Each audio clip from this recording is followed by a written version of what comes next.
27 कोटी रुपयांच्या ड्रग्जसह 5 जणांना मुंब्रा पोलिसांनी केली अटक.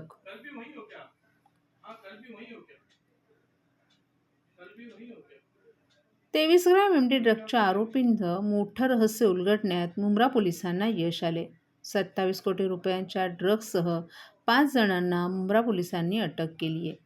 पोलीस ठाण्याच्या NDPS पथकाची ही आत्तापर्यंतची सर्वात मोठी कार्यकर्ती आहे.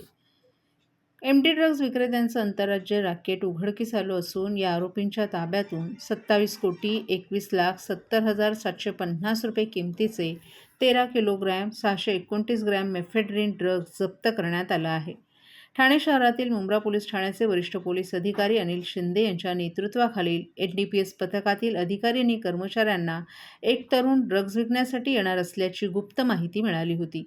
पोलिसांनी या तरुणाला अटक केली. त्याच्याकडून 23 ग्रॅम एमडी ड्रग्ज जप्त केल्यानंतर आरोपींच्या चौकशीदरम्यान ड्रग्ज कारखान्याबद्दल महत्त्वाची माहिती मिळाली. मुंब्रा पोलिसांकडून मिळालेल्या माहितीनुसार बिलाल रुग्णालयाजवळील एका गुप्त कारवाईदरम्यान मुंब्रा येथील रहिवासी असलेल्या आरोपी बासू उमरद्दीन सय्यदकडून 23.5 ग्रॅम मेफेड्रीन जप्त करण्यात आला आहे. त्याच्या विरोधात गुन्हा दाखल करण्यात आला असून पुढील तपास सुरू करण्यात आला आहे.